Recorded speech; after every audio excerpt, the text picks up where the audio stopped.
Browns owners Dee and Jimmy Haslam met with the media today, and we showed you a little bit of it earlier. The big question on a lot of fans' minds, what would be a successful season for the Browns this year? Jimmy, what, in terms of wins, what would be a successful season? Jeff, do you really think we're going to answer that? Listen, we got to do better than 3, okay? To put a number on it, I don't think we will ever do that. Everybody, coaches, players, personnel, ownership, all knows that 3 and 14 won't cut it. We've got to do better. I think we'll know what better looks like. Jimmy, can you address how can you help fans to understand that you guys do care about the health and safety of women, since you've had 3 guys since last year with domestic violence incidents? Yeah, great question. Let me say it's extremely frustrating, okay?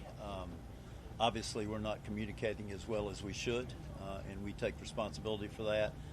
We have internal resources, we have external resources. We talk about it continually, and it's something that we need to do a better job on, but it is frustrating. Yeah, it's a big focus for us in the organization, so thanks for asking. The repeated incidents, 3 different players in a year, is that reflective of your team's vetting process? That's a question I ask. Okay, let's go back and let's look at Keyshawn, let's look at Devin, let's look at Michael Hall, and there was, the best of my knowledge, and we talked about this yesterday with Andrew, there was nothing in any of their backgrounds that showed anything like this. Have these incidents maybe changed your approach or maybe prompted more resources that you guys are looking into? Well, I think whenever you're not successful, you got to take a step back and say, what can we do better? Okay, if you'd asked me a month ago, I would say, no, we're all over it, and we talk about it continually. We've got outside speakers, inside speakers, we talk about it a lot, but clearly we need to look to see what else we can do. It's not acceptable. Do you expect Quinshon Judkins to eventually sign and play for you? I do, but that's, we all understand due process of law, and the law does not move quickly, but yes, we're cautiously optimistic. You haven't had any contact with Quinshon in the last month? No. We haven't talked to you since the draft. So can you explain why the Browns felt the need to draft Shedeur after drafting a quarterback in the 3rd round and adding 2 guys? Well, I think that's really more of an Andrew question, okay? But I think, what was that pick, 146? We thought he was good value at 146. Jimmy, there's been kind of like a national narrative that you were the person who forced the Shedeur pick, or maybe people have called it the owner pick. What would you say to that? Yeah, listen, we have good process, okay? And if you'd have told me, let's see, we picked him on Saturday, right? Friday night driving home, y'all are going to pick Shedeur, I would say that's not happening. But we had a conversation early that morning, and then we had a conversation later that day. I think we had the right people involved in the conversation. At the end of the day, that's Andrew Berry's call. Andrew made the call to pick Shedeur. Just like who's going to start or what play we're going to call is Kevin's call. But that's Andrew's call. He made the call. You obviously signed off on the trade after the draft. Correct. What was that a tough sell deal or an easy sell? Those are hard decisions. Listen, Travis Hunter is a special football player, and I do think he can play both ways, and I think he'll do well. He's also a great kid. I mean, not a good, but a great kid.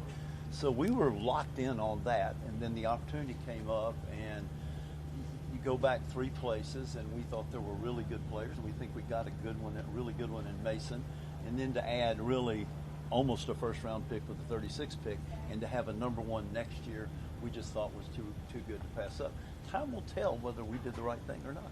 Jimmy, last time we talked to you at the owners' meetings, you delivered the quote heard around the NFL that Deshaun was a big swing and a miss, and he's here, he's on PUP, and do you see a world in which he ever can play football for you guys again? I think it's premature. I don't think anything's changed on the Deshaun situation since we were together in March. I will say this, he's working hard on his rehab, and that's our focus, is to get him well and healthy, and then we'll make decisions after that. What have you learned about building a team since you bought one? You think it doesn't look like very much. No, I say it's hard, and you make mistakes, and the business world we come in, you can hire anytime you want to, okay? There's no seasonal, there's no draft, and so you can build a team over a period of time. Almost at free. There's no draft, there's no free agency, there are no controls. So it's obviously not easy. We made the decision last year to take a step back after last year's disaster and looking at our roster and knowing that we needed a quarterback to do this over a 2 or 3 year period. It's too early to say, but we like our rookie group. We'll know a lot more, after we play 2 or 3 exhibition games and young guys get to play a lot. But we like the group, and particularly if Q can come back, we like it a lot. Jimmy, just with 4 quarterbacks battling it out, I know Kenny's hurt now, but it's so rare to see this many quarterbacks competing for a starting job on a team. Just how do you think Kevin and Andrew and everyone has sort of handled that in the early portion of camp? Really well, and that was a concern we had. Like, how do you make sure everybody gets enough plays, enough looks, et cetera? And I hate it for Kenny because he played really well the 2 or 3 days before he got hurt, and there's nobody that wants to be part of the team more than Kenny. He's working hard, and I know he'll get back quickly, but I think so far they've handled it well.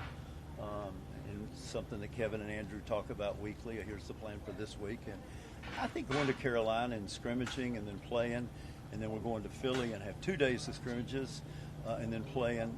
The young guys will get a lot of looks, as will the veterans in the scrimmages. So we'll know a lot more the next couple of weeks.